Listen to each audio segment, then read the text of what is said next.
Hi. So some of you I know, most of you I don't, or at least I don't think so. But many, I'm seeing some familiar faces here. Hello. Glad you all came tonight.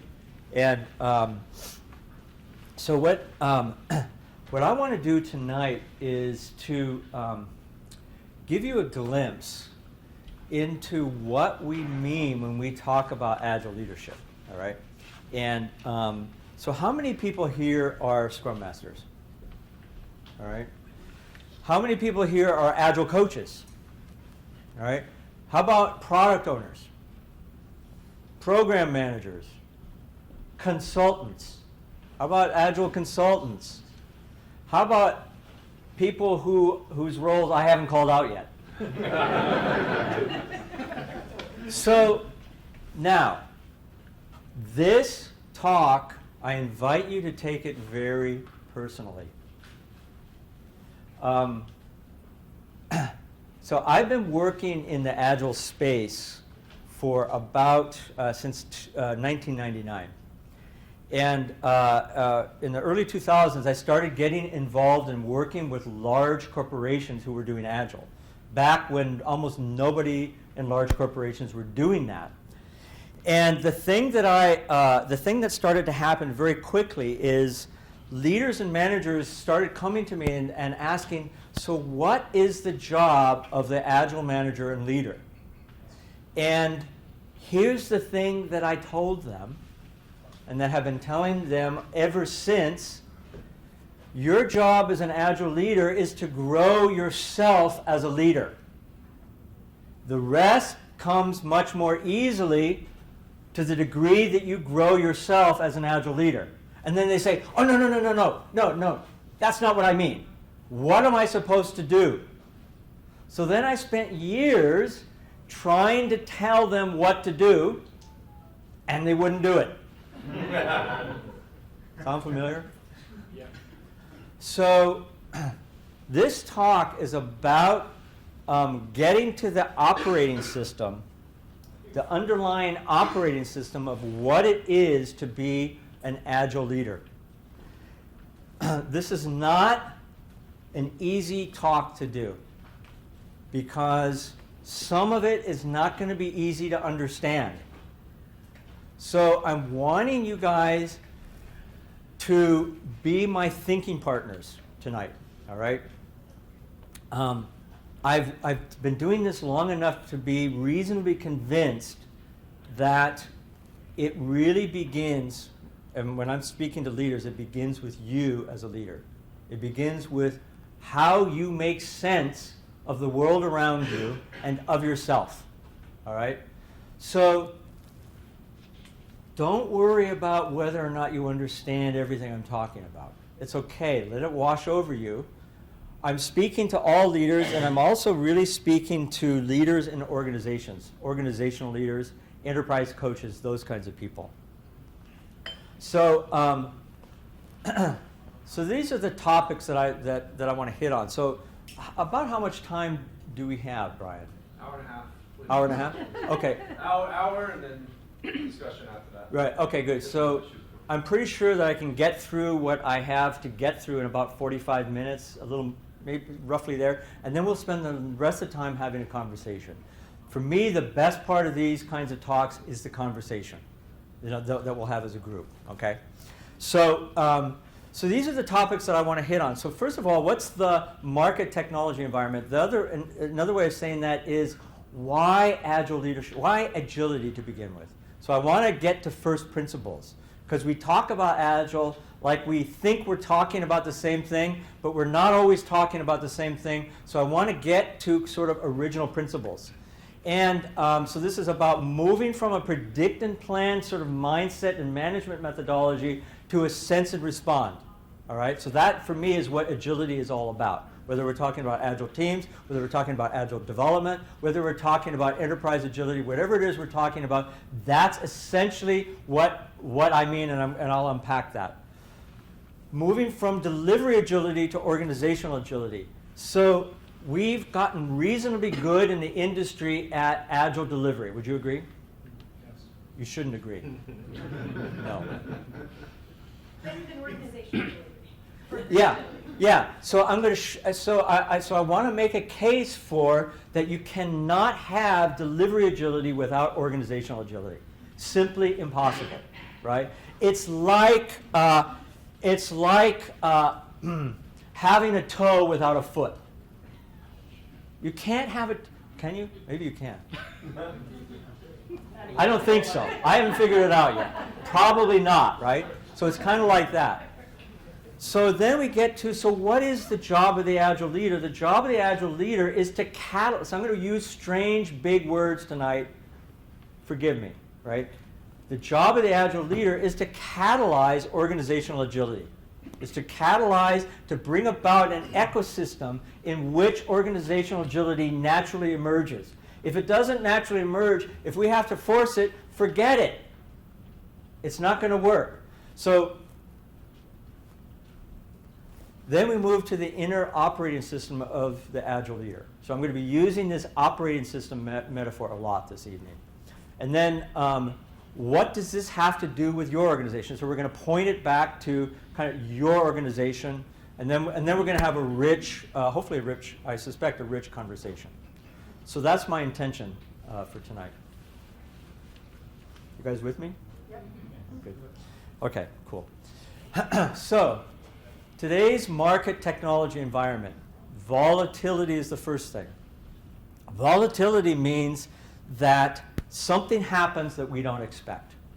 It's very simple, right? That's what volatility is. And this is this is kind of a snapshot from a month's period, or some period of time in the stock market. So volatility, right? Surprising things happen, much of the time surprising in a way that we don't like. Not just that we don't expect, but we don't like, or we don't want. Uncertainty, which is different than volatility. Uncertainty is that we see something, but we're uncertain about what it is. Accelerating change. I keep trying to find an image that shows the exponential curve. This is a linear curve, so it makes it look a lot easier than it is. It's actually much worse because it's actually exponential. So if this was to scale, this graph would go way up, to the, what floor are we on, 6? So it would go up to the 9th floor or something like that. So that's the kind of change that we're looking at. And then ambiguity, which is I see something, but I don't know what it is. It's a little different than uncertainty, which is I'm not sure what's going to happen next. And ambiguity is I see something right in front of me, but I don't know what the heck it is. And one of my great teachers, Carl Weick, used to use the term organizational riddles, that most of the situations we run into in organizations are like riddles. And this is what we mean. This is what I mean by ambiguity. And all of that summed together is from the old Army term. How many people have heard the term VUCA? V-U-C-K, so V-U-C-A. It's an Army term that refers to the natural condition in which we live, which is uncertainty, volatility, all that kind of stuff. Does this sound familiar? Does this sound like the world we live in? Snafu sounds more familiar. Well, so snafu is something different. Snafu is a product of VUCA, right? Or snafu is a momentary experience that we have that is the manifestation of VUCA, but in the background is VUCA, right? So remember that, because we're going to be using that word a lot. All right. So how do business leaders and managers typically approach VUCA? Well, not so good. Predict and plan. So predict and plan is the predominant approach. Now, we've been talking about, we talk about Agile, we think we're doing Agile, but most places that I go to, we're doing Agile in a very predict and plan way, right? And predict and plan, the essential thing about predict and plan is that we think that we can predict the future. And on the basis of that, we can make a plan. How many people believe that? You should all put your hands up. How many people have planned a vacation in the last 2 or 3 years? Raise your hand if you've planned a vacation in the last 2 or 3 years. We are the product of a predict and plan idea. the way we think tends to be predict and plan. The way I think does. You know, when I make a plan about something like last night, I flew into, I was expecting to fly into DC. Where did I land? Pittsburgh. So I had a great plan, but I ended up in Pittsburgh, and I was supposed to teach a class at 9 o'clock this morning, right? That doesn't work. So I live in a predict and plan world. I suggest we all do, right? Now, the assumption of predict and plan is that there is a causal relationship between cause and effect. That I do something like make a reservation for a flight, and I expect that the effect is that I'll get to DC at 7 o'clock on September 5th. I end up in Pittsburgh at 10 o'clock December 5th. All right? That's the way the world really works, but it's not the way that I expect it to work. All right? So predict and plan, so from a management perspective, it's a kind of a machine model of organizations. Now, we don't talk about it this way, but it is the metaphysical world that we live in, is the assumption that organizations are essentially like machines. Okay? So, the way that it works is that when something surprising happens in an organizational setting, we have a perception of a lack of control. Right? And usually the perception is more than just a perception. It's like, oh shit! Something happened. What am I going to do? Then we move into, what do? We create some new process, don't we? We figure out what happened, and we try to correct it so it doesn't happen again in the future. So we create a new process and a new structure. But guess what? Not all conditions are handled. We don't know that at the moment. But that's kind of going on behind the scenes, because much of reality is going on behind the scenes. And then things start to fall through the cracks. We're back to perceived lack of control, and boom, boom, boom. What do we end up? Compounded. This is a really scary term. You should be very frightened of this term. Compounded complication, which is we keep, by trying to solve a complex problem with a complicated solution, predict and plan solution, what do we end up with? Kind of a big mess. It's like when I first started doing corporate agile consulting, I'd had 1 year of experience in working in a corporation. And I was thinking, what the hell are they hiring me for? I don't know anything about this. But the thing that struck me when I started going into corporations is how completely, insanely complicated everything is. How many people have ever seen the old movie from the 70s, What's Up, Doc? One of my favorite funny scenes is a judge, a befuddled judge, who's trying to find out what happened. And he asked this person to explain it to him, and the person explaining to him, because you know the movie, it completely makes sense, but if you listen to it objectively, it's complete nonsense. And that's what it's like for me when I go into companies. And that's what it's like for all of us because of this. All right? So the problem may not be solvable from a complicated solution or from a predict and plan methodology. In fact, I'm not going to say may. I was being very polite when I made this slide.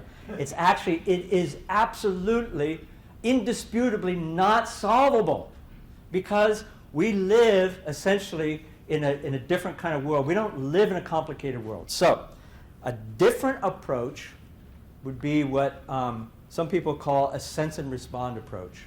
And in a sense and respond approach, we assume that we cannot predict the future. We assume that our plans are only there to help us figure out what we're going to do tomorrow and next week, right? But then there's no guarantee. So in a predict and plan world, we plan as we go, right? We create conditions where we can continuously learn, and we emphasize the ability of having rapid feedback. And we endeavor to create structures and processes that are more adaptive. This reflects a new assumption that what we're dealing with is not something that's complicated like a machine, but complex like a tropical rainforest, right? So here, we emphasize interactions, right? We emphasize relationships. There is not a causal relationship. Sorry I keep moving around so much. Pain in the ass, I know. So we're dealing with complexity where there's not linear causality, where the cause of something that's happening today may have been something that happened on the other side of the world 20 years ago. Most of what's going on in the world right now is a result of unintended consequences from anywhere from a week ago to 30 years ago, right? So it's insanely complex. So we need a different approach. We need what I'm calling a sense and respond. We need to develop a sense and respond capability, right? You with me so far? Yep. Yeah. Good. So, thank you. So here's Scrum. I discovered Scrum in, 2001 maybe? I think the book had just come out, Ken Schreiber's first book. How many people have read Ken Schreiber's first book on Scrum? That was like a complete revelation for me. I was like, it was so interesting. It was interesting and it completely made sense. And here the idea is that we've created at the level of software development, we've created a sense and respond methodology, right? So sense and respond is about sensing what's going on and then responding, and then sense and respond. And it's a constant dance. And sense and respond is a capability. It's not a hope we have. It's a capability. It's a set of competencies that we need to build, just as we build predict and plan competencies. Predict and plan, we don't just wake up and have predict and plan capabilities in companies, right? We have people go to get MBAs. The whole MBA system is built on based on predict and plan. And so we need a similar sort of metaphysics, a similar set of education, a similar set of ways of developing capability for sense and respond. And Scrum gives us a beautiful framework for doing this. Now, here's the rub. This is one of my favorite quotes. Ken Schreiber was my first Agile teacher. I was probably among the first 100 people who was certified as a Scrum Master with Ken Schreiber. I was an early certified Scrum trainer with Ken Schreiber, and this is my very favorite quote from him. I'm going to read it. Implement Scrum, and all of the reasons that an organization has trouble delivering quality software on schedule are thrown up in your face day after day. I mean, you got to get that. It is, isn't it true? I mean, think about your experience. Day after day, month after month, made obvious and critical by Scrum. So Ken Schreiber used to always use this disgusting metaphor that Scrum is like a meat grinder. What comes out is a product of what goes in, right? So it's not easy to do, is it? And the reason it isn't easy to do is that Scrum and any other Agile framework or methodology that we choose to commit ourselves to lives in a world of predict and plan organizational environment. All right? So this is not new, is it, to anybody? Right? This is not surprising. It shouldn't be. So now, typically, what I hear people talk about is that what we need is more leadership and management, quote, support. How many people hear that? What we need is more leadership and management support. What do you think of that? I personally think it's insufficient. I think it requires a lot more than leadership and management support. It actually needs something revolutionary, what I'm calling organizational congruence, that there's a congruence between how we're working at the level of Agile delivery and at the level of organizational agility. By the way, those circles over there mean something, but we're not going to get into that tonight. That refers to an integral way of thinking about holistic organization development, right? But the point here is that ultimately we need to rethink how we think about organizations. Is this a question? Is it a hand that came up? Well, what I was thinking about was in terms of having more leadership and management support as command and control. Yes. Okay, is what's going to lead to that? The biggest problem we have with cultural changes is not being able to change the structure. Yes.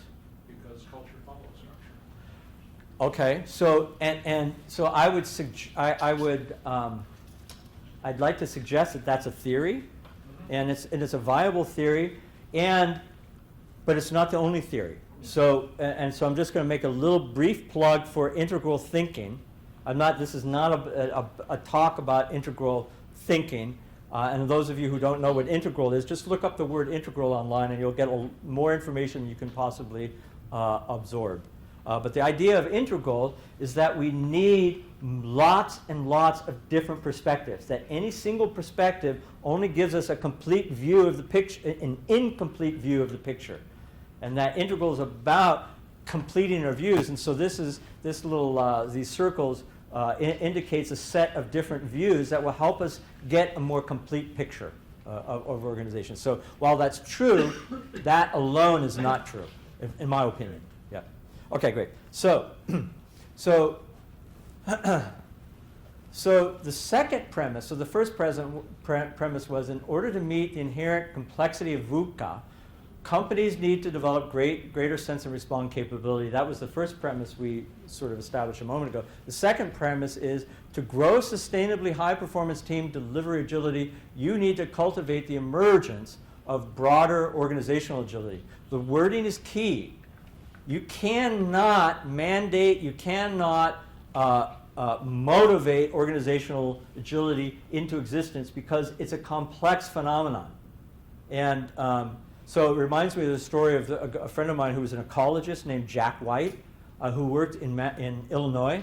And he worked to try to restore prairies in Illinois. Believe me, this is relevant to organizations, right?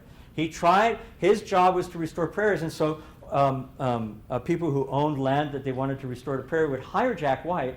And so he tells the story how this one organization hired him, and he did an analysis, and he gave his analysis to them. And his analysis said, basically, you have to burn down all the trees, you have to kill the deer, you have to kill the rabbits, you have to introduce rattlesnakes and wolves, and all these kinds of things. And the people were appalled. Like, are you kidding me?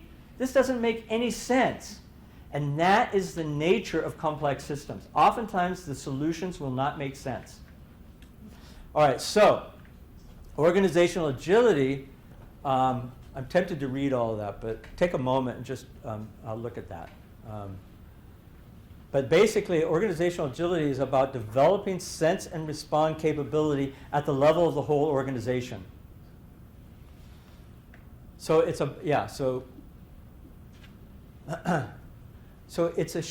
requires us to think differently about how we think about organizations. All right, so we need to move from a machine model of organizations to something more like a living systems model of organizations. So this is not merely a metaphor. This is literally, we have to rewire our thinking. And certainly leaders and managers and organizations have to rewire their thinking. So it's not a matter of simply installing a new process. It's really much more a matter of transformation. So we hear the word transformation a lot. I hear it a lot. I go everywhere and they say, oh, we're doing an agile transformation, like they're taking a bath or something like that. Like, what do you mean you're doing it? Do you realize what the hell you're talking about? Transformation means that something shifts dramatically from what it was to something completely different. So, like, in engineering, they have this phenomenon called the Fourier transform, which is a scientific method where you take the representation of some sort of phenomenon and you put it into a completely different representation so that you can see something new. And that's the nature of transformation. It's literally shifting into something new, right? So, premise 3. leading such a transformational change, so bringing about organizational agility is about transformational change, requires a shift in the leadership mindset. So the leadership mindset, not just the organizational environment, but the leadership has to change its own mindset from a predict and plan to a sense and respond. So, for instance, if I were to be truly sense and respond, I would have been able to totally roll with landing in Pittsburgh. It would be like, whee! I'm in Pittsburgh! Wow! I always wanted to go to Pittsburgh. Why don't I get off the plane and go to Pittsburgh? And then I'll rent a car and drive all night to get to DC so I can teach the class the next day. No problem. That would be a truly sense and respond mindset. I ain't there. And if I were to truly be able to lead in a way that could deal with VUCA, that's the kind of mindset that I'm talking about, right? So this is why I said at the beginning, this talk is personal, because we have to start asking ourselves, what is it that we are willing to transform in ourselves, or to what degree are we willing to transform our own mindsets? Stop blaming those leaders and managers. Start with yourself. And then maybe from having gone to a certain place in your own transformation, you might then see a way of helping others. So I say requires a shift in leadership mindset. I mean us as well as them. As long as we're always and only talking about them, nothing will happen ever, period. You might as well do something else.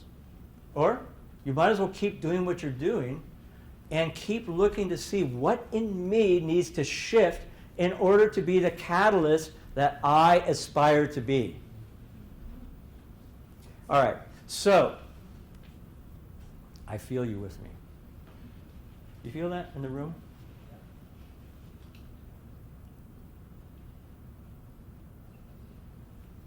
All right, Agile Leadership. The ability to catalyze the emergence of deep, sustainable sense and respond capability across organizational systems. What Agile leaders do. So in all of the years that I've been working with Agile leaders, these are the kinds of things that I see them do. Agile leaders that are really effective at catalyzing the emergence of organizational agility, they're doing these things. I'm not going to go through the list. By the way, if you want the slides, there may be another method to do it, but at the end I'll give you my email address and you can email me and I'll get them to you. We can put them on the meetup page for you. Okay, great, awesome. So there'll be some place in the something or other that he just said. I trust you guys know what that is. I don't. So these are among the things, you know, in my own work and with leaders over, you know, like 15 years. These are some of the things I've seen. By the way, I don't claim this in any way to be exhaustive. This is just what I have seen. Now, the thing is it requires an operating system upgrade. There's no other way. I wish there was. I've been working on it for a long time. There is no other way. If we are going to catalyze transformation in others, we need to start with ourselves. We need to shift, we need to upshift our own internal operating system. So what does this look like? So I'm going to give you a little map. By the way, maps are really great as long as we take them simply to be maps. And to set the mood for how we want to think about maps, I want to tell you a little story. One of my favorite stories, again, from my teacher, Carl Weick. He tells a story of there were these, during World War I, I think it was World War I, World War II, I can't remember which, one of those two big wars in Europe. There was a cadre of soldiers who were lost in the Swiss Alps. And it was in the middle of winter. They had run out of provisions. They were likely surrounded by hostile forces. And They didn't know what they were going to do, and the commander of this cadre was concerned that they would all die.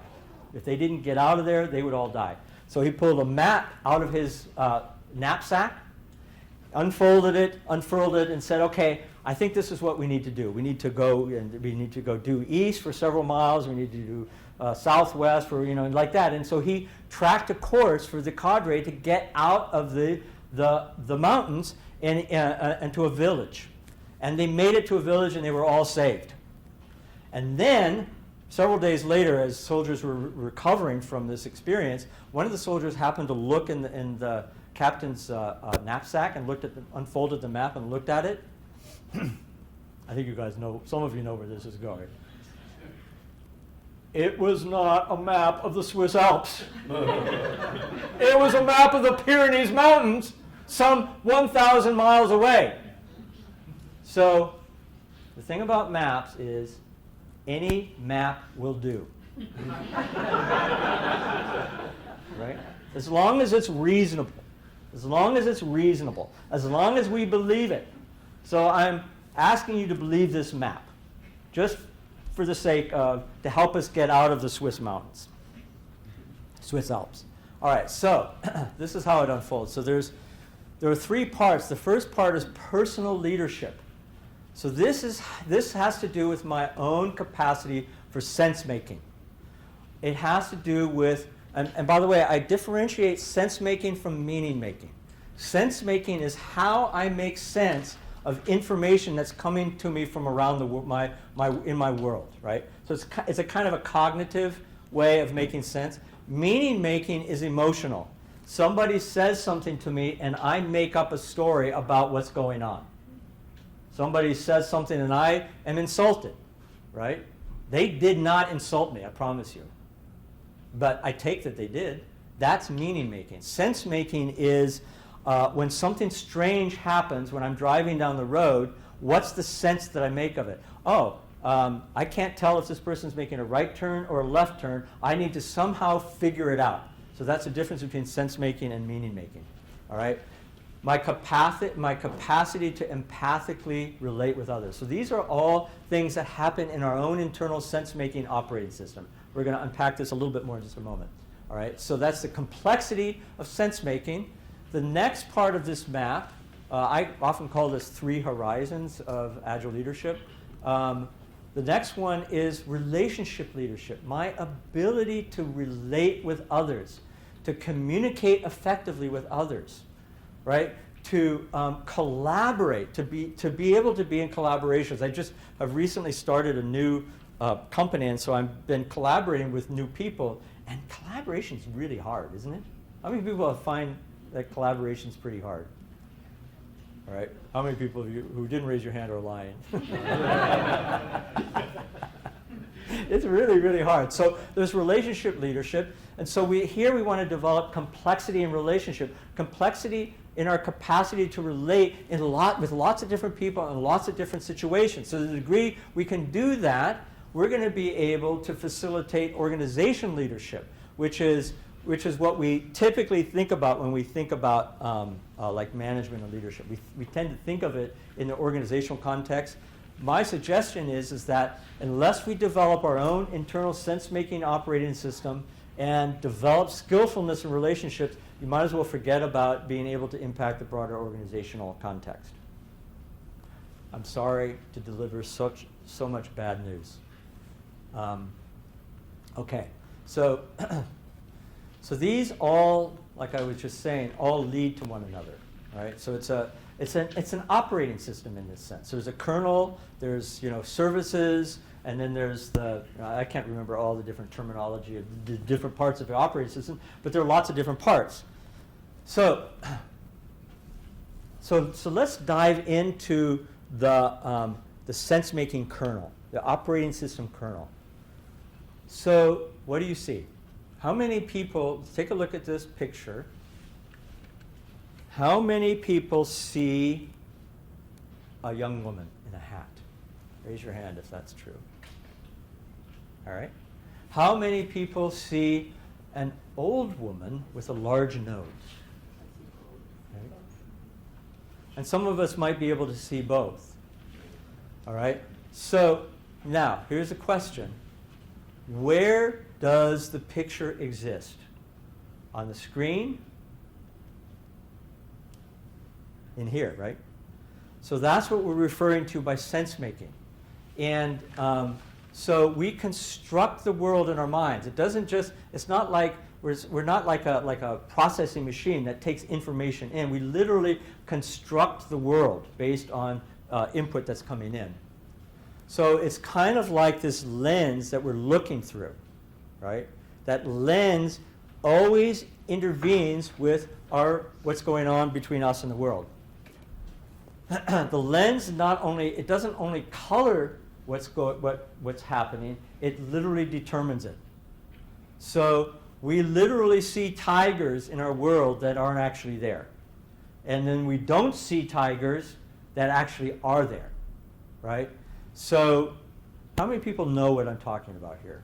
Like if you look in your own life, we make up stories about what's going on around us all the time. My wife said something to me. I got really irritated with her. We got into a fight.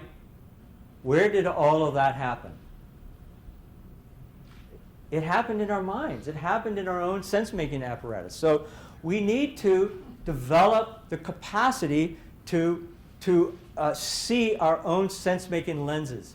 I'm not going to get into all of this very deeply, really, but suffice it to say that there are parts that go into this sense-making lens. Part of it is our culture. Part of it is what I'm calling our frame of reference, which is where we choose to give our attention, what we think is important, what we're committed to, what we value. And then finally, there's the complexity of our experiencing. What happens in our moment-by-moment experience. Okay. So now the problem is that oftentimes the sense-making lens we have is incapable of dealing with the complexity that's around us. Would you agree with that? Yeah? So how many people have ever seen this before on a computer screen? It was kind of fun, wasn't it? Yeah? How many people had fun with MS-DOS? Admit it. I had lots of fun with MS-DOS. But MS-DOS had a lot of limitations, didn't it? Right? And it was an operating system. And it was an operating system that had limited capacity to run complex apps. You're not going to run PowerPoint. PowerPoint, what's the most recent version, 2007? 2016. Huh? 2016. Oh, 2016. Oh, I'm really way behind the times. Yeah, so you're not going to run PowerPoint 2016 on DOS, right? It's not DOS's fault. It's just simply not an operating system that's equipped to deal with that sort of complexity.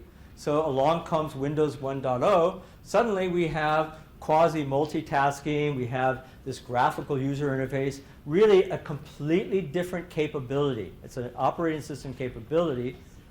And then some years after that comes along Windows NT. So NT brought a level of capacity for dealing with complexity that Windows 1.0 couldn't deal with, and so on and so forth. The same thing happens with us. So I want to teach you just a little bit about developmental psychology, because it's important. Developmental psychology points to how we make sense of the world. Developmental psychology has been around since the 70s. This is very well established research. There's no question about it anymore, right? That human beings go through different phases of development in the complexity of their sense making. Another way of putting it, they go through different phases of evolution in their ability to deal with complexity. So I'm going to focus on that part of developmental theory that's related to management and organization. So I'm not going to go through the whole thing, right? So we can identify three stages that we see very commonly in organizational environments, or less and less commonly, actually, right? The most common one is leader as tactician. check out the expression on this guy. Is he a know-it-all or what? Not bad, because we need know-it-alls, right? So here's the key assumption of the leader as tactician. The source of my sense of self as a leader comes from my expertise, what I know, what I'm able to do, right? So these are some of the things that we see. By the way, this is from work of Suzanne Cook-Greuter. Bill Joyner wrote a book called Leadership Agility, really important piece of work. Bill Torbert has done a lot of work in this. So these are some of the qualities that we see in leader as tactician, right? So here's a next stage. So with each stage, we're looking at the capacity to deal with increased complexity, all right? So the next stage out is leader as strategist, all right? Leader as strategist, their sense of themselves as a leader comes from their ability to drive others toward my mission. Notice it's still my mission, but I recognize, unlike the tactician thinks that he or she can only get things done themselves. So this is where you get managers who micromanage, who want all the metrics, the tactician is the most common form of manager in an organization, right? Strategist is able to see the larger picture, right? But it's still their picture, right? So they're trying to get everyone to go in their direction. Better than tactician, because at least they're able to see the broader system, but we're still not there. They're still not good at dealing with VUCA, right? So this is where we see most executive leaders. This is where tacticians, where we see most sort of like middle managers, and strategists is where we see most executive leaders these days, right? So, and these are some of the details on that. Here we have leader as catalyst. And leader as catalyst, they get this sense of their leadership. It comes from the sense that we're in an ever-evolving process together. So can you see how that's really very different than leader as strategist? Yeah? Oh, yeah. Just don't see them around. You don't see them around. But now here's the thing. This is not a personality typology. This is a developmental phenomenon. It is entirely possible, in fact, actually happens, that human beings can develop themselves through these stages by actively working to upgrade their own internal operating system. And it takes work. And I've known many leaders who are catalyst leaders who they do the personal development work. They consider that to be part of their work as a leader. You talk to any truly visionary, truly effective leader, and the first thing they're going to start talking about is their own personal development. The second thing they're going to talk about is their love and ability to relate and work with other people. And it's from those two conditions that really, really effective Agile leaders will work. All right? So, I'm not going to go through all of this in a little more detail than we want to do right now. So, given what we've been saying so far, I'm going to invite you guys to turn maybe to somebody next to you or to a couple people next to you and speak to these questions. How would you characterize the nature of your own sense-making operating system? So would you characterize yourself as a tactician mostly? And note, by the way, that you're not just one thing. Sometimes you're between things, and sometimes you're a mix of things, right? So how would you characterize the nature of your own sense-making operating system, and how might this be helping or hampering your Agile leadership, however you want to define it? Now, if you want to do a more advanced kind of question, which I suspect some of you do, ask yourself this: what are the kinds of things that are really hard for me to make sense of? And what what new capability might I need to develop in order to make sense of that? So literally, this is just a way to kind of decompress. We've been in this frame for about 45 minutes, and so we'll do this for a little bit, hear from some of you, and then we'll finish it up, and then we'll open it up for a Q&A. So take just, I don't know, 5 or 7 minutes to do that. Have those conversations around with people around you.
That was a bit of a debacle for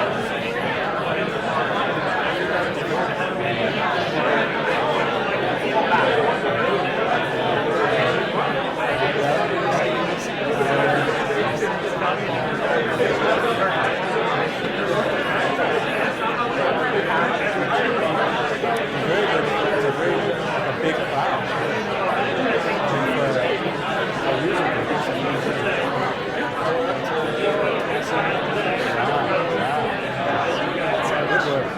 We got a lot of passion about it.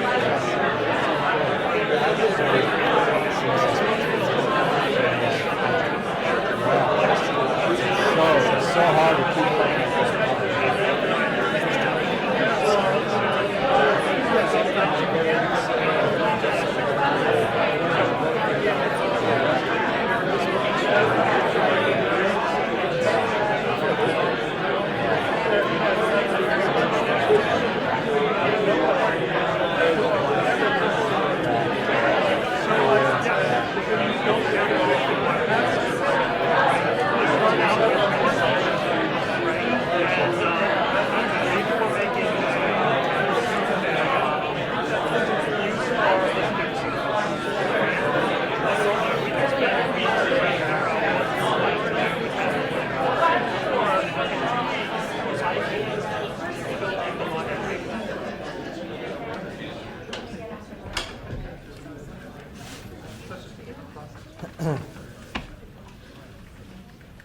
so sorry I had to if for some of you that I cut that short. I just want to hear from a couple of you, maybe 2 or 3 or maybe 4 of you. So what did you see from that conversation you just now had? This is not the beginning of the open debrief Q&A. We'll come to that in just a minute. Yep. I think it's hard to really put yourself in one or Yes. another. You're Yes. somewhere along the spectrum. Yes, that's right. That's right. That's- Yeah. So I often like to say it's like a parfait, right? And each one of us has a different amount of yogurt versus fruit versus whipped cream or whatever it is, right? Nuts, you know. So yeah, absolutely. Thank you. Yeah. What struck me as we were talking about it is, I think that we have to wear different hats at different times depending on the context. Yes. So somebody who might be used to operating on a strategic plane may need to sometimes dig into tactics. Yes. But I think that we Yes. can bring a catalytic approach to Yes. strategy and to tactics. Yes. Because it has to do with the quality of our interactions with people and a lot of the things on your slides. Yes. Bringing out the best in others, getting Yeah. the quiet person in the room Yep. to, make the key contribution and all of those kinds of things. Yeah.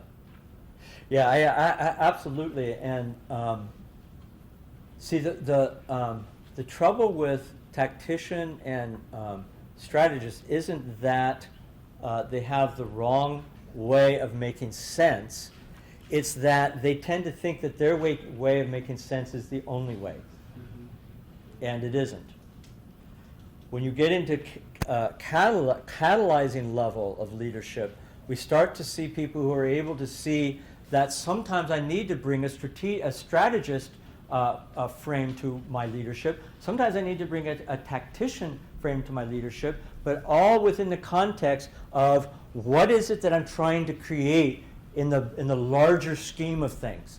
Strategists have a hard time seeing beyond their own perspective. Tacticians have a hard time seeing beyond their own department. Right? Yes. So that's why Agile works, right? Yeah? Because they're all on the team. They're all working together, close, and in terms of proximity, in terms of Yeah. time. So the tacticians or the coders, they have a sense of Yes. what it is that they're building. Yes, that's right. That's right. Whereas the product owner is kind of like the strategist, right? Is able to see the larger context than the developers necessarily. And one of the a big part of the work that I'm involved in is training and developing and coaching Agile coaches. And Agile coaches, one of the things that we help them do is develop a kind of a catalyzing mindset, a way of seeing the larger system, a way of engaging people. So I'm speaking very, very roughly, just to build on what you're saying, Robert. Yeah, thank you. Yes, over here. The tacticians, as you call it, the Tactician? people who are on the actual field, usually more. Yes, but Strategist tends to be, I don't know, whenever I get asked somebody to help me find a strategy, usually I find that it's leaders who don't actually know what's going on. Yep. So they tell you to go and find strategy. And when you said the catalyst, I think that's a great kind of the next move. The only challenge that they tend to have is the non-power way usually from the day-by-day challenges and reality. Right. Which is how Right. do you then deal with that? Right. And I think that was a bit of a challenge from the Right. discussion before now. So catalyzing, I'm just going to speak to that very briefly. So catalyzing leaders, the way that they work at the level of the organization is they view organizations as ecosystems, right? They don't view them as machines. They don't see that in order to effect a change over here, they got to go in there and do something to the machinery. No, the way that catalyzing leaders tend to look at organizations is they see them as ecosystems, and they ask themselves the questions, okay, how can I, or we, it's usually we, how can we design conditions such that qualities and capabilities emerge in the ecosystem that help it do what it's designed to do? It's kind of like Jack White and that prairie, right? How can I create conditions such that prairie can grow? Because the end of that story is that some 10 years later, what he created was conditions such that the prairie was able to regrow. Right?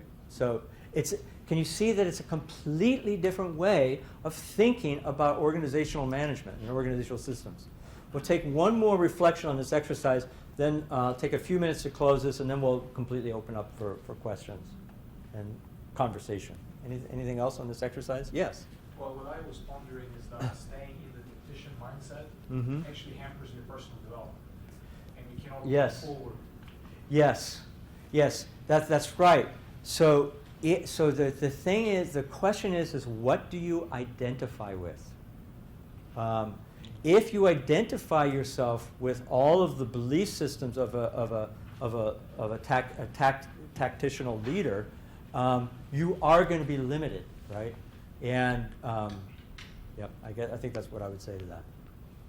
Okay. So I think I have just one more thing to share with you. It's fairly brief. Before we move on, yeah. can you just repeat that question that Catalyzing Leaders asked themselves? You said, how can we design conditions such that capabilities? So I'll try. I won't. I may not say exactly the same thing, but I'll recreate the idea. Right. So so as a catalyzing leader, the question I'm asking is how do I design for the emergence of conditions that support what it is that we as an ecosystem are here to do? So how can I create conditions that bring about the emergence of what it is that's needed for us to do what it is we are here to do as an organization?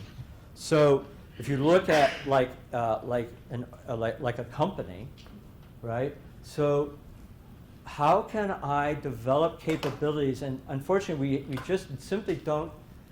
That's a whole other topic to completely unpack that.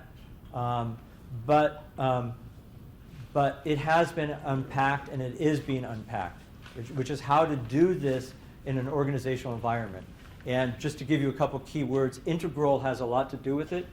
And there's another field of work and research called spiral dynamics, which has also influenced my own thinking and a number of people's thinking who do this sort of work. Okay, so can we go to the last thing? Yeah. And then we'll open it up. Yep.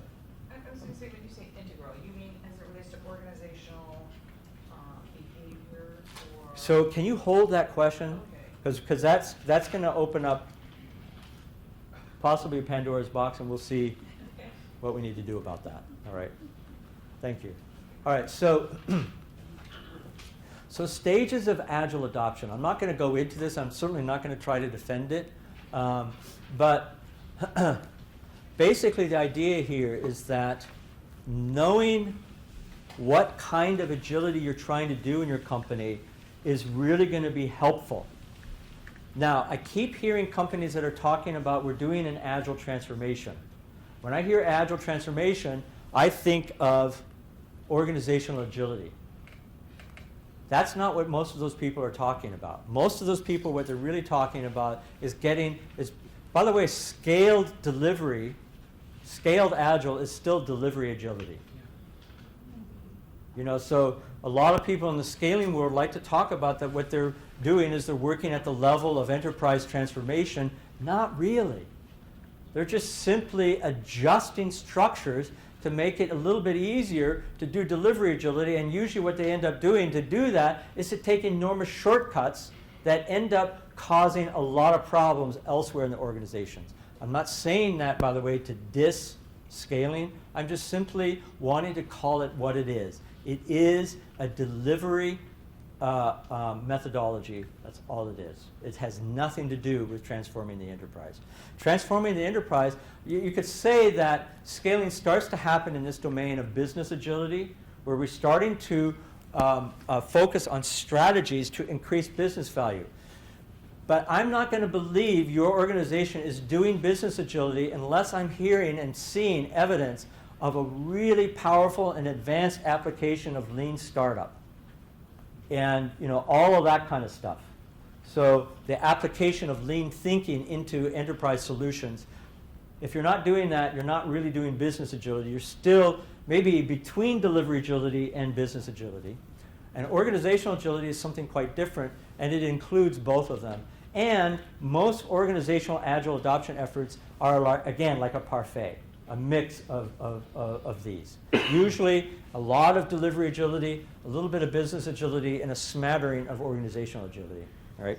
And then, so the corresponding leadership capability that goes along with this, so this is increasing complexity, is levels of sense-making agility, what we just went through. Agile leader is tactician, great kind of leadership to lead and manage when you're working at the level of delivery agility. You don't need strategists, I'm sorry, that top one should be catalyst.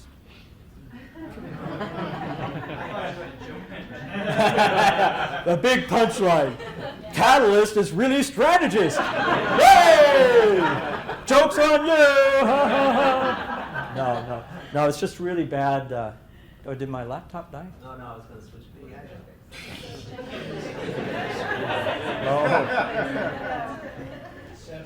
Oh well. End of presentation. All right, well, no, it's coming back up. Oh boy, Sorry, Michael. No, I shouldn't. But it was a nice gesture. Okay, he's going to do it.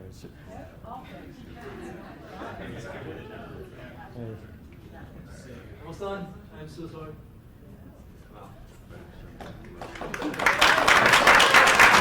Thank you, Brian. We now have the black screen of death. Yes. Okay. Presentation agility. And presentation is over. But you guys get what I'm talking about, right? So you know, like to have catalyzing leadership, if what you're trying to do is delivery agility, it's probably overkill, right? Maybe. So, but it depends, because catalyzing leaders tend to understand the nature of the moment and what organizations are able to deal with, right? And oftentimes organizations in the early phases of an agile adoption, by the way, I think of agile adoption as like a 20-year endeavor. If you're really doing it, as a 20-year endeavor. Yep. So it takes a long time, because here's what I've seen happen. So I've been around long enough now to see the long-term patterns. I've seen 17-year patterns now. Maybe not quite 17, certainly 16, right? 16-year patterns. Here's what happens. Company does agile adoption effort number 1. That lasts for about 2 to 3 years, and it doesn't go so well, and then a new executive leader comes in and kills it, right? End of Agile. Everyone thinks end of Agile. A year later, that executive leader gets sacked because he's so incredibly ineffective and so completely clueless about what's really going on. A new executive leader comes in. We're doing Agile for the second generation Agile. All right, lots of stuff happens. They still suck at it. That leader gets canned, but they're a little better at it than they were before, right? And then that leader gets canned. Agile dies again, but it doesn't die quite as long, because there's enough of a culture of Agile that that it can come back to life again. And then Phoenix comes out of the ashes again. Agile adoption, 3rd generation.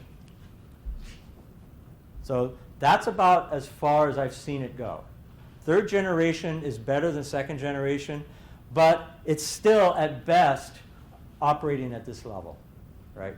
So this is a long-term game, right? Leaders, catalyzing leaders, know that anything worth doing is a long-term game, right? Catalyzing leaders, ones who are catalyzing leaders or even beyond, have visions that go way beyond their personal life. They know that to realize their vision, they're going to be long gone by the time their vision gets realized, right? Or the world may end before it happens. But that's not the point, right? Okay, good. So just a couple of things. So I am writing a book on this topic, and the book will go into a lot more depth and a lot more breadth than I can possibly begin to even hint at in a single hour. And then we also have a workshop. It's called Evolve Agility, Transforming Yourself as an Agile Leader. The evolve agility is a key word here, because we're talking about the evolutionary nature of agility, and it begins with you as a leader. So the premise of this workshop is this is about upgrading your own internal operating system as a leader. So it's definitely, I've been doing a lot of workshop design over a lot of years. This is definitely the boldest thing I've been involved with. When I think about it, I quake in my boots. It's really, but anyway, so we have some coming up, including one that's coming here. And there's a tiny URL. Probably the best thing to do if you have any interest in this, send me an email at that email address. Our company is such a lean startup kind of company that we don't even have a website yet. So we've created a training, and we made an announcement. We filled up a first class in September 27th, so that gave us a sense of, okay, so there's some viability here. Now let's think about doing a website. And so we're now in the process. We should have a website up in the next week or two, right? So completely agile, lean startup approach to doing this thing. I have to confess, when I was creating this slide and I realized I didn't have a website to put on, I felt quite embarrassed. But bear with me, all right? If you want to know more, send me an email, please. All right? Okay, that's it. Open discussion. Sorry, it took a little longer than I thought. Always does. So questions? Yeah, buts? Yeah. So first of all, thank you so much for the talk. I thought it was amazing. Mm. Now, I want to bring us down a level or two, and I want to ask about the how the agile leadership applies to the project management or dev level, right? Because the way I understand it, and obviously I have little experience at this point, but the way I understand it is, if we take SDLC, even an agile approach, there's things that always happen within the framework, right? Like during every sprint, before it, we always plan, and during the planning, we always, list out user stories, the impact, all that stuff. So how do you reconcile the agile thinking, sense and respond thinking to kind of this framework of project management that always happens? You mean the predict and plan aspect of project management? Yeah, it seems like a little clashing to me. But Yeah, it is. It is. Just know that in adopting a sense and respond approach to things doesn't mean you throw out predict and plan.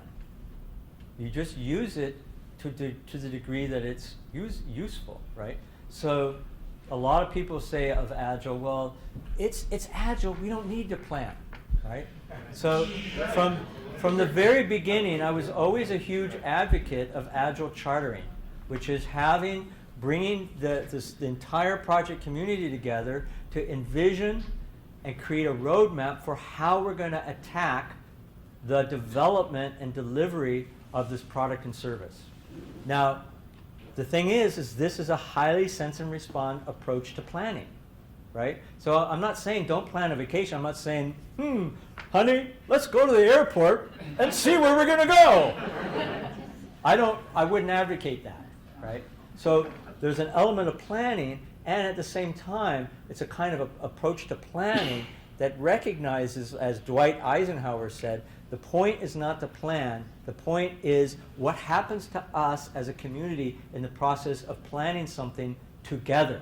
And the emphasis on the word together.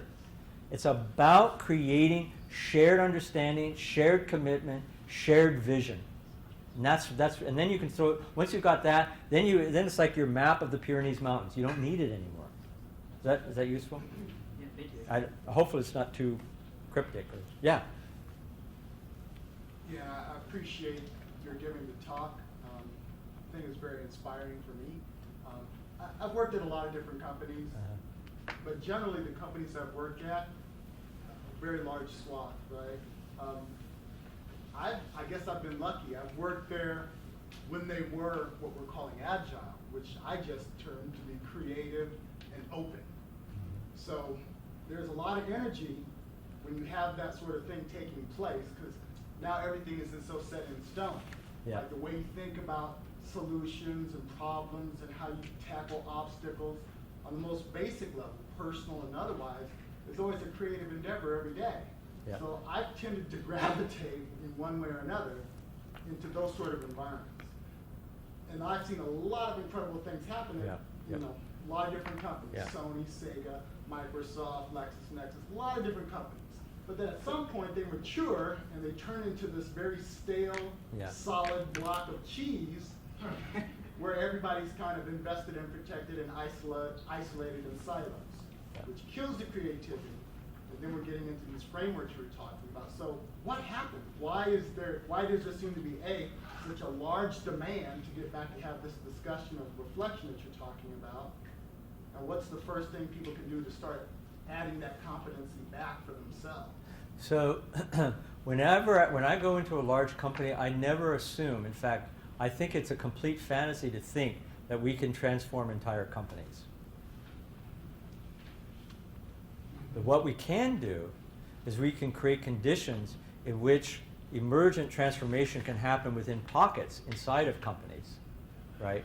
And those pockets become incubators for individual human transformation. So I regard any work I do in helping companies improve and transform as an endeavor in broader social transformation than in corporate transformation. I'm not convinced that publicly traded companies can truly transform. It might be possible, but I'm not convinced. But that's okay. It doesn't matter, because the notion of a corporation is, to a great extent, a social construction anyways, right? So, at some point, it's going to wear itself out. It's not going to be relevant anymore. Something else will emerge. And to your point, yes, there are lots of companies, most of them are smaller, not all of them, that are emerging into this higher level of capability. And by the way, a lot of those companies have never even heard of agile software development. Yeah. So we are really in the midst of a major movement. This is truly happening. Yeah. I saw a bunch of hands over here. Now, this side is winning, so I'll take one more over here, and then I'm going to turn over to here. All right? Yeah. So, I want to go back to the integral and spiral dynamics. Yes. You said something about that these were important to understand organizational agility, or to. Right. So, how? What? What do you mean by integral, other than the definition? Right. So I'm going to just speak very briefly to that, because it's such a broad topic. I mean, I can't possibly cover it even in a single evening's talk. Right.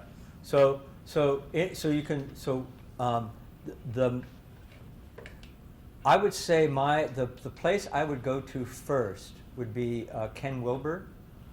He has a book called Integral Psychology. That's a good place to start with. Does anyone else? Yeah. What do you have? Udemy now, which is a MOOC. They just designed a course on SDI, so it's Yes. Biodynamics Yeah. Integral. Yep. Which comes down to the fundamentals. They don't Yeah. go as high as Ken Wilber, but Yeah. they talk about it. Yeah. So Sinead is pointing to a related discipline to integral, which is spiral dynamics. And so that's a great resource, probably. Also, there's a book called Spiral Dynamics by Don Beck and Chris Cowan, Cowan. Also, there's a book, a more popular book, less good in some ways from my perspective, but more accessible. It's called Reinventing Organizations by Frederick Laloux. So that's another resource. So I think with those resources, that would give anyone who's interested in learning more about integral and spiral dynamics a good place to start. Yeah, and then you'll find references galore from there. Yeah, William. Darren Havel, I don't know if he still runs a meetup here in the DC area. There's 3 people here who are actually integral practitioners, and John Hughes, myself, and Darren Havel, and we'll see, maybe we can resurrect the meetup. Yeah. So will there be a way for people to find out about that, William? What's it, clientsolutions.com is Darren's website, so if he's still got his meetup up there, go and see when it is. I've just come back to DC area, so I need to reconnect with him myself. Cool. So if I remember, I'll try to send a link out to the whole group. Uh-huh. Of us. Cool. Cool. So some questions or comments or over here? Yep. I'm a small business owner in a completely different industry, and you talked about upgrading as a leader. Do you have any examples of how to upgrade and kind of how to change your way of thinking, I guess? So again, that's a whole other topic, but I can say a couple things to that.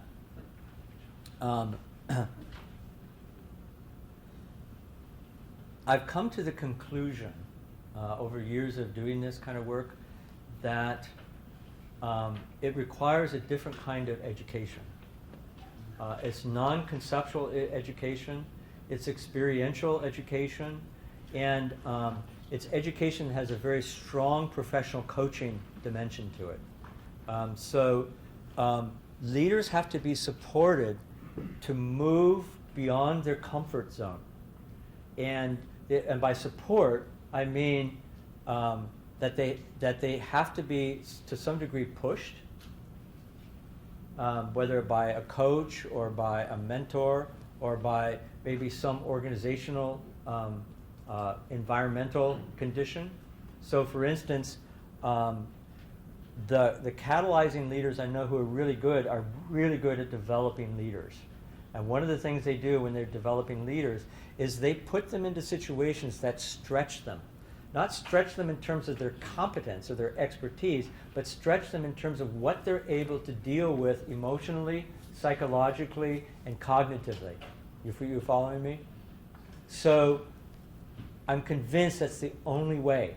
And from what I've seen, just from what I've seen, and from the research, that's pretty much what it takes. So it takes going to classes about agile frameworks and that kind of stuff ain't going to do it. It just is not going to do it. Or a conceptually oriented education where people leave the event feeling pretty good about themselves, or that ain't going to do it. They need to be literally in what I call a developmental environment, or what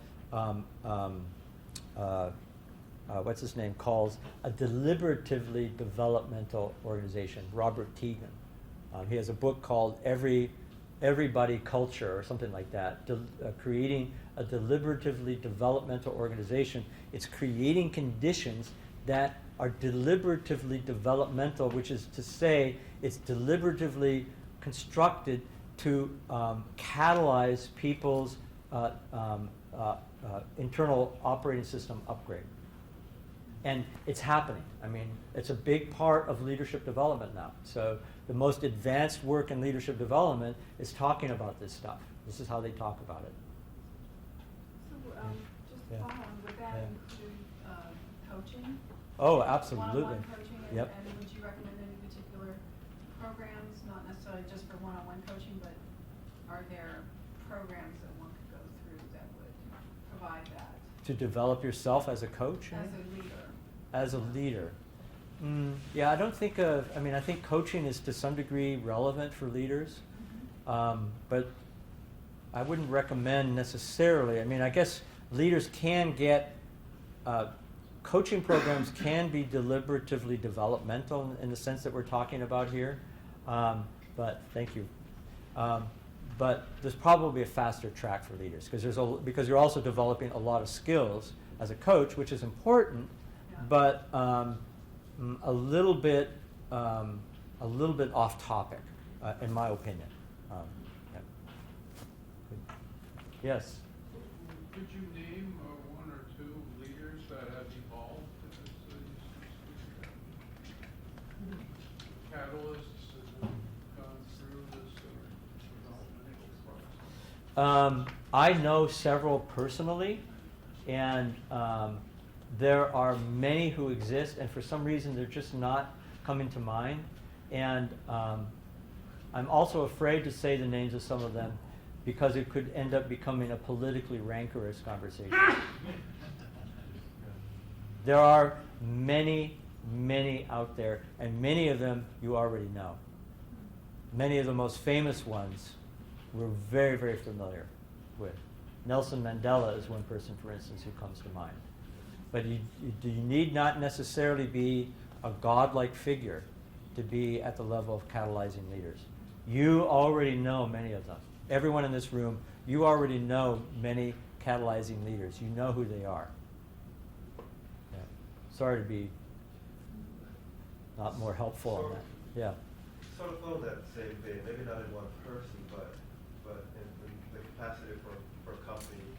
I think there are companies out there who, they were successful at one point, then they sort of meander downhill, but they're having changes of leadership, and each leader are at different levels, and when they have a leader who is at that, who has a capacity, that's when the company sort of takes off again. For example, and I'll say a name because I'm not going to deal with questions, but Microsoft, right? Their current. Yes, that's right. Great example. The current leader, CEO of Microsoft. So he came with that, but the company itself, seemed like they went through leadership until they that person who had that skill. Yeah. Yeah, I'm not sure what to add to that, but yes.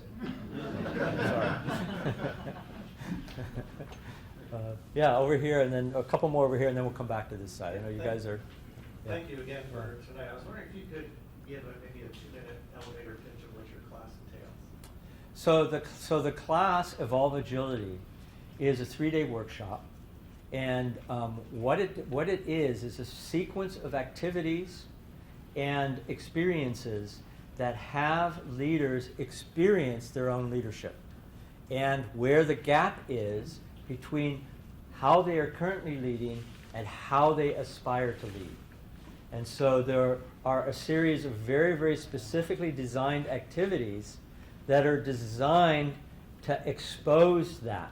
So it's a very non-conceptual kind of workshop, and so there are no PowerPoint slides. There might be one or two, and it's very light on models and frameworks, and very heavy on creating conditions where leaders get to experience and grow in real time their agile leadership across the 3 horizons that I described, which is the personal leadership, relationship leadership, and organization leadership. And so it's a very real-time oriented. This is not talking about leadership. It's about creating conditions in which leadership can happen, and people learn about and grow their capacity for leadership experientially. So it's a different kind of workshop. It's not for everybody, right? But it is for leaders who are really serious about upgrading their capacity for agile leadership. Yeah, that's great. Thank you. Very well. Yeah.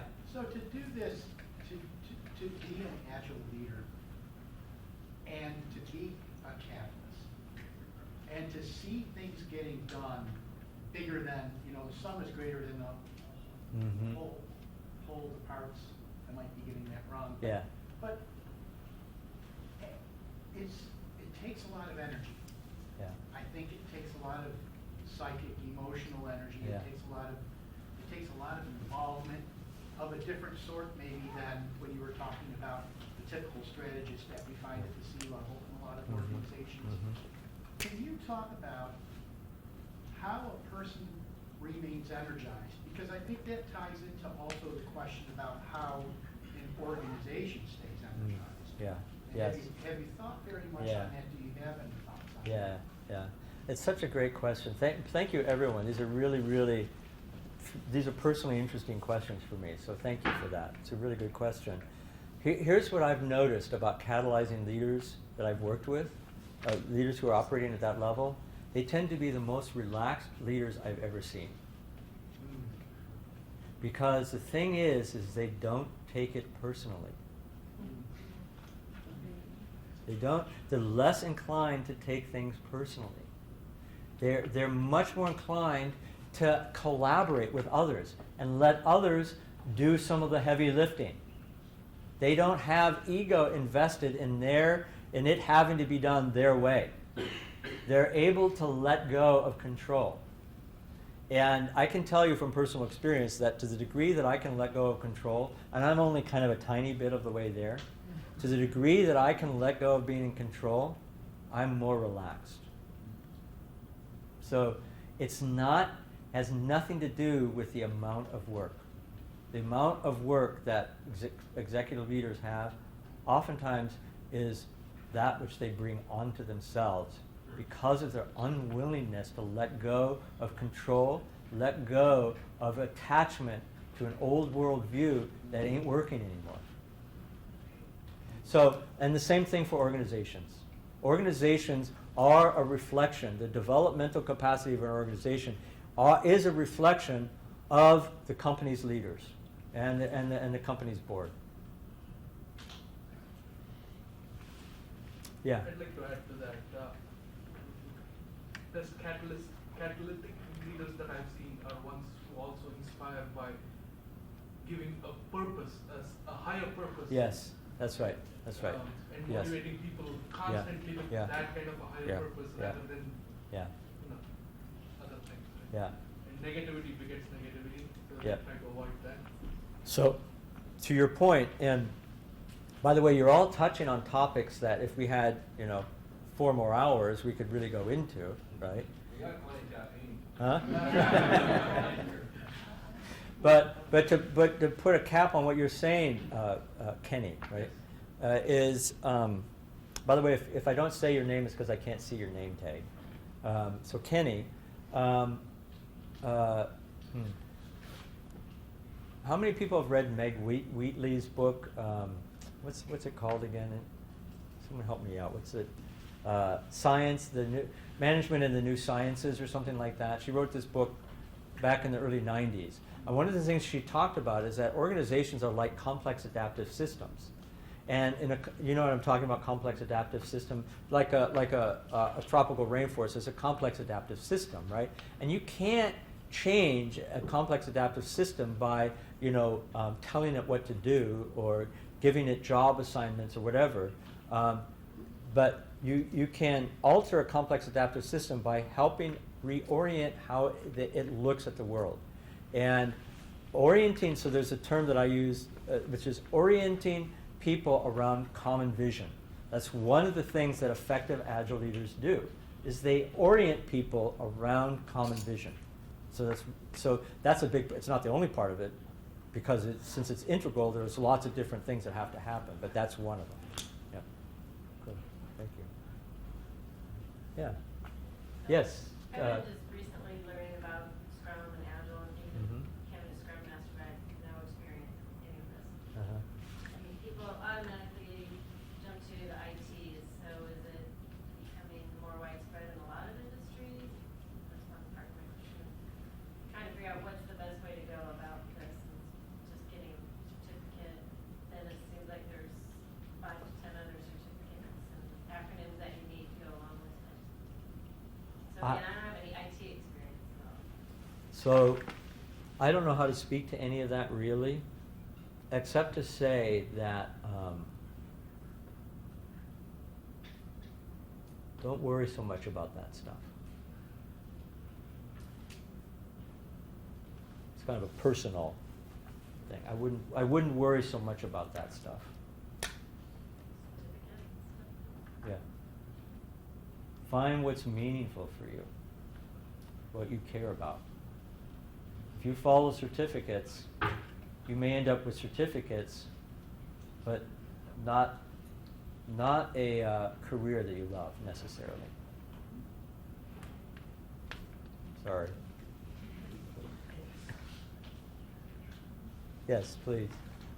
So I'm focusing on that change side that Agile brings to all of these environments. Yeah. And one of the discussions we had before coming here was how do you create that safe space where people feel like there is a constant change, right? But I'm not, I'm not going to fall apart in the process of doing it. I'm not going to, you're not going to lose your job, that kind of thing, which is a huge discussion point. Yes. Right? And so I've been focusing on trying to understand, you've got this Agile thing that's coming through, there's some organizational development impacts, and you've got the change management just based on using Agile, both to the end users and to the people joining that process. So how do you create an environment that allows people to sort of lean into it?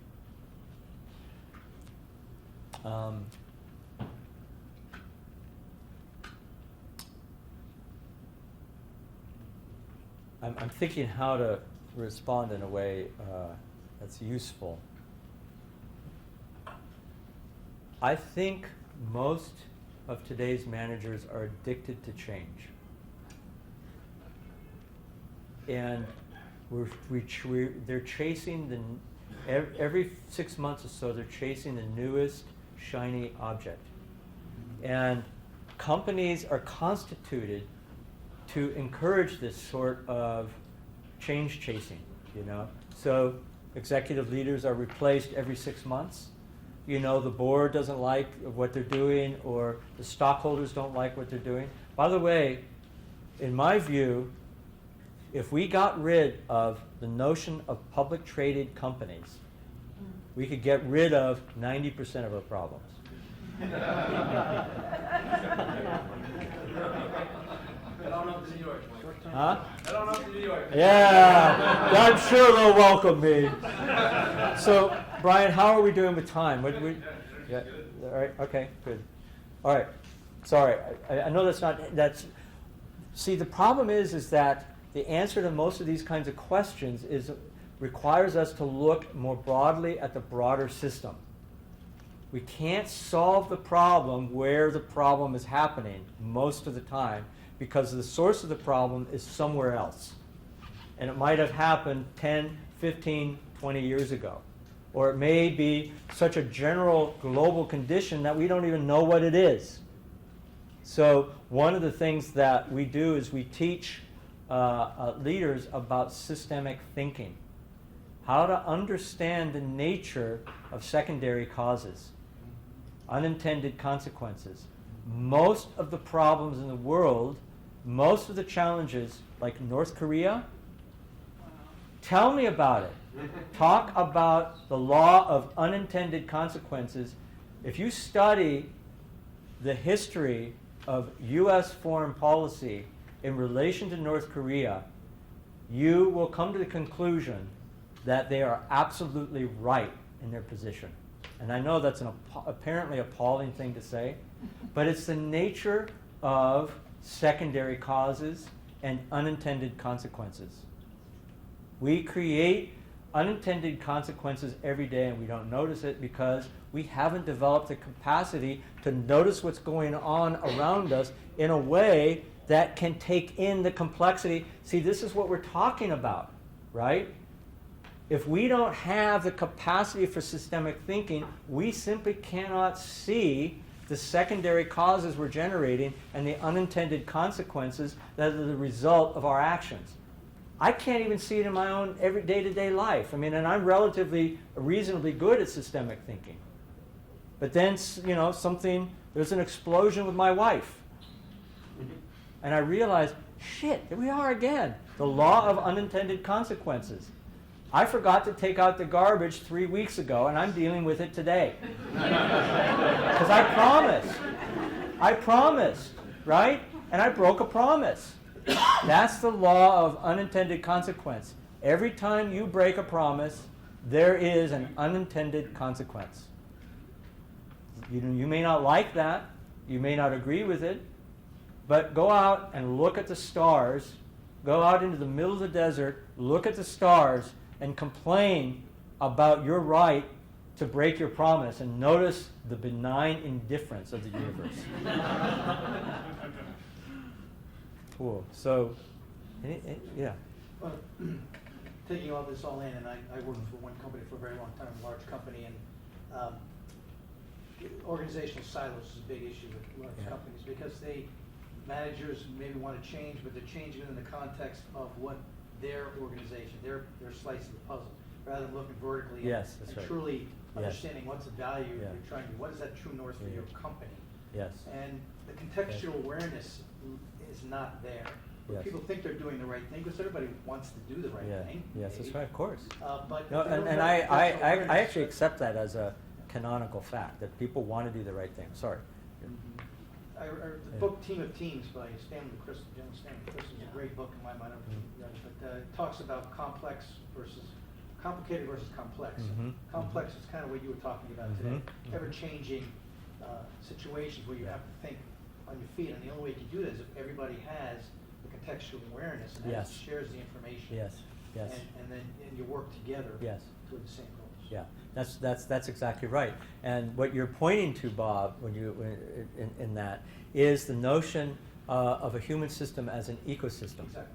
And you think of it as an ecosystem, and how can we tune this ecosystem? And it requires an ongoing sense and respond process. By the way, sense and respond is not the same thing as constant change, right? Sense and respond is just a way of responding to constant change, right? So I'm not in any way advocating that we create an environment that is constantly changing. Almost quite the contrary to some degree, right? But yes, I completely endorse what you're saying. Yeah, like it. Yeah, thank you. I agree with the public traded companies are a very short term. Yeah. Yeah. Have you ever had a company where you've been trying to coach the leaders and you just walked away? Oh, yes. I have fired clients far more than I've been fired by clients. Yeah, but it's not like it's an unfriendly thing. It's just a recognition that it's not a good fit. So 2 weeks ago, my boss, the VP of marketing, who has all the product managers, just kind of had an explosion and Yeah. walked out and quit. Yeah. Like he just Yeah. quit. And Yeah. he had been like the strategist and the tactician trying to guide people on this path, and he just met just blockades on all sides. Yeah. But a lot of it was his vision as well. And he's gone, and now I'm there. And then today, I'm starting to experience the same frustrations he did. So it's kind of like, I said, okay, I could explode like he did, but perhaps I should just like step back, Yeah. try to figure out what it means. Essentially, somebody implemented a new SSO program and didn't tell anybody and just dropped it live. So all of a sudden, customers couldn't log in. I mean, yeah, and then my boss would have been blowing his mind, and then I sat there and I said, well, I can't walk down the hall and scream at somebody because that didn't work for him. So it's become this self-awareness of how do I make the change, how do I let them know they're not their own silo, and they're impacting everyone. What you're saying reminds me of Henry Weinberg. People know Henry Weinberg is so funny. He's like a big name in the software world, and in the Agile world these days, not many people. How many people have heard of Henry Weinberg? He used to be like really, really big in the Agile world, and he was a teacher of consultants, of IT consultants, and one of the things that he would say is that I forget what he had. He had all these playful terms like the law of rotten fruit or something like that. And if you pick up a piece of rotten fruit, put it back. Don't put it into your shopping cart. Does that resonate for you? Yeah. Gerald Weinberg? Huh? Gerald Weinberg, sorry. Yeah, Gerald, thank you, Jerry Weinberg. God, I knew I had that wrong, but okay. Yeah. Yeah, well, see, that's the thing. Part of adopting a catalyzing frame of leadership for ourselves is being unwilling to put up with bullshit. Because we recognize that we are too badly needed in the world to be misused. And most companies misuse their people. And, it's a nasty piece of fruit. And isn't there a line that you have to kind of walk there when you talk about, I've always kind of had this problem in my own mind with, I don't suffer fools easily. Yes, right? yes, Or that's not right. putting up with bullshit. Yeah. But on the other hand, in order to engage where we're most needed with a dysfunctional organization, Yes. there has to be some recognition on our part that dealing with bullshit is almost a prerequisite to do the job. Right. I guess what it really comes down to is understanding when you're running against a brick wall as opposed to understanding when you're maybe running through peanut butter and it's sticky, but you can make progress with people. I don't know, that's a horrible analogy. Right. I like the Well, brokers. Yeah. well, so, yeah, it is a fine line. And so when I say don't put up with bullshit, I don't mean it in the sense of an egoic affront. Right. We often interpret bullshit, or we relate to it like it's like an affront on our ego. That's not what I'm talking about. I'm talking about when I'm able to put my ego aside and look the situation straight in the eye and ask myself, is this the best use of me? Given the need in the world. And it's almost an objective question. It actually has nothing to do with you. It has to do with the world, what's needed in the world. So it's actually a very humble way of relating to yourself. Is that? Yeah. One more. Yeah, one more. Okay. Well, it's kind of a comment to add to that if you really do approach that in a humble way, Yeah. and you're in a situation, Yes. as the woman over there just described. Yeah. As a leader, you Yeah. may say, well, I'm going to admit that I've been doing this for X period of time Yeah. in this organization. Yeah. Probably done what I can. Yeah. Maybe I should be in a different position or whatever. But your humility would say, well, until I've found that right mission that I should be contributing to next, I need to be fully present here and learn as humbly as I can what I could have done differently. Yes. So, good. So, you could approach that in the spirit of humility, right? Or you could approach it in the spirit of humility and mastery. Yes. So, like in this situation, we could approach it from the perspective of who would I need to reconstitute myself as being in order to be able to positively influence this organization, right? It's not my job to change it, right? But I might be able to make a positive impact. And what skillfulness will I need to develop within the context of this newly reconstituted sense of myself, my own sense-making? And entire worlds open up.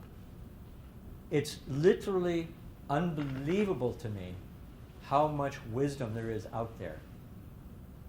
And part of upgrading our own sense-making capacity is to be able to make sense of that wisdom. There's so much wisdom out there, and we can't make sense of it because we're running a DOS operating system. We are a DOS operating system trying to boot up a PowerPoint 2016 application. We got to upgrade ourselves in order to be able to avail ourselves of the wisdom and the skills that we need to really be able to deal with the kinds of situations that we're dealing with. Again, that's the only way. I've thought about this too long and I've worked with this too long and tried to figure out a simpler way even in my own life. And I can't, maybe somebody else sees it, but I don't. So, thank you. Really a great conversation.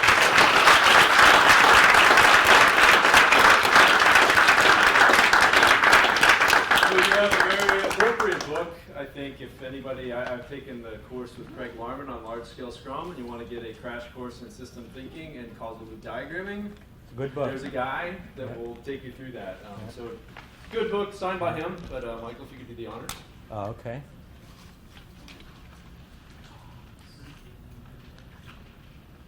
Jim. He left. Sorry, Jim. He probably left 2 minutes ago, right? Yeah. He said, yeah, he had to be up at 5 a.m. Craig Eddy. Hey, Craig, excellent. right, so like we normally do with retrospective, we like to also continuously learn here. So there's a little ceramic basket, a ceramic porcelain bowl out there with these cards, green, and this is for facility. Excel as the host, me as the host, Michael in his presentation. Green card, fantastic. I'm going to come back every time. Even leave us some feedback as to what made it so good. Yellow is like, it was good, but I could see some areas where we can improve. Go ahead and throw in yellow. Red, I may not come back unless you fix this. For a while it was air conditioning. I think we fixed it. Michael, you may want to submit one for me for a real-time interactive with your presentation. My apologies that I failed out to you. And I noticed when you asked me that you held up the red card. Huh? Yes, and I will hopefully make up for it with a nice bottle of cab. Nice. There you go, sir. Thank you very much. Let's hear it again.